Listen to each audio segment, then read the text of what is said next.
ചാമാരെ എല്ലാവർക്കും എൻ്റെ ഒരു പുതിയൊരു വീഡിയോയിലേക്ക് സ്വാഗതം. നമ്മളിപ്പോൾ യൂട്യൂബിൽ അങ്ങനെ വിവാദമായ കേസാണ് നമ്മുടെ പ്രവീൺ കൊച്ചുവിൻ്റെ ഇങ്ങനെ മറ്റെന്താ ഫാമിലി ഇഷ്യൂ. അത് എനിക്ക് മനസ്സിലായ കാര്യം എന്താണെന്ന് ചോദിച്ചു കഴിഞ്ഞാൽ, അവരെ രണ്ടാമത്തെ ചാനലാണ് കൊച്ചുവിൻ്റെ ചാനൽ. അത് റീച്ച് കിട്ടാൻ വേണ്ടിയിട്ട് അവരുണ്ടാക്കിയ ഒരു പൊറോട്ട നാടകമാണ് കേട്ടോ സംഭവം. ഇതുപോലെ തന്നെയായിരുന്നു നമ്മുടെ സുജിൻ പൊന്നൂസിൻ്റെ കേസും. അതായത് പൊന്നൂസിൻ്റെ പുതിയ ചാനലായിരുന്നു പൊന്നൂസ് എന്ന് പറഞ്ഞിട്ട് ഒരു ID തുടങ്ങി. അത് റീച്ച് ചെയ്യാൻ വേണ്ടിയിട്ട് അവർ ചെയ്തായിരുന്നു. അതുപോലെ തന്നെ എനിക്കിതും തോന്നണത്. നിങ്ങൾക്ക് എന്താ തോന്നുന്നത് നോക്കി കഴിഞ്ഞാൽ അതൊന്നും എനിക്ക് കമൻറ്റ് ബോക്സിൽ ഒന്ന് കമൻറ്റ് ചെയ്യണേ. അവർ രണ്ടുപേരും അങ്ങോട്ടും ഇങ്ങോട്ടും എന്താ പറയുക അഭിനയിക്കണ്. എന്നുവെച്ചാൽ യൂട്യൂബിൽ ഇപ്പോൾ കുറേ കാലമായിട്ട് അവർക്ക് ഒരു വീഡിയോസിന് റീച്ചും കാര്യങ്ങളൊന്നും ഉണ്ടായിരുന്നില്ല.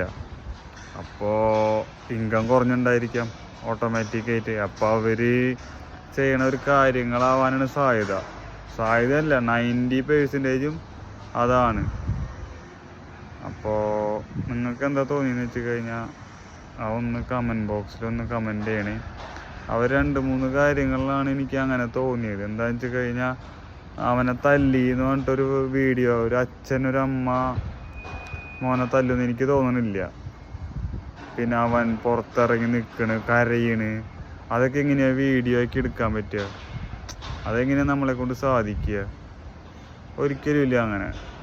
അതുകൊണ്ടാണ് പിന്നെ അവനത് പറഞ്ഞത് തന്നെ ഇങ്ങനെ വീണ്ടും പറഞ്ഞുകൊണ്ടിരിക്കുകയാണ്. അതിലൊക്കെയാണ് അവൻ്റെ ഇപ്പം എന്താണെന്ന് വെച്ച് കഴിഞ്ഞാൽ 2 ചാനലിൽ കൂടെ ഇൻകം വരണം. അതിന് വേണ്ടി ഇപ്പോൾ എന്താ പറയുക, money is the power of the man. അതിന് വേണ്ടിയിട്ടുള്ള രണ്ടാമത്തെ ചാനൽ ഇപ്പോൾ അറൗണ്ട് ഒരു 400,000-ഓളം സബ്സ്ക്രൈബർ ആയിട്ടുണ്ട്. അതെങ്ങനെ ഒരു 1 മില്യൺ ആക്കണം. ഇപ്പോൾ അവരുടെ വീഡിയോ അറൗണ്ട് ഇപ്പോൾ ഒരു 6 മില്യൺ വ്യൂസ് അതിൻ്റെ. അവരെ കുറേ കാലമായിട്ട് അവരുടെ ചാനലിന് ഒരു റീച്ചോ കാര്യങ്ങളോ ഒന്നും ഉണ്ടായിരുന്നില്ല. ഇപ്പം ഈ ഒരു വീഡിയോ ഇട്ടപ്പോഴാണ് ഒരു 6 മില്യൺ വ്യൂസ് ആയിരിക്കണേ. അവൻ്റെ രണ്ടാമത്തെ ചാനലിൽ കഴിഞ്ഞാലും നല്ല റീച്ച് ആയിക്കൊണ്ടിരിക്കുക ഈ ഒരു സ്റ്റോറിക്ക് ശേഷം. ഇത്രയുള്ള മച്ചന്മാരെ, നിങ്ങളെൻ്റെ വീഡിയോ ആദ്യമായിട്ട് കാണുന്ന ആൾക്കാരാണെന്ന് വെച്ചാൽ ലൈക്ക് ചെയ്യുക, സബ്സ്ക്രൈബ് ചെയ്യുക, ബെൽ ബട്ടൺ അമർത്തുക.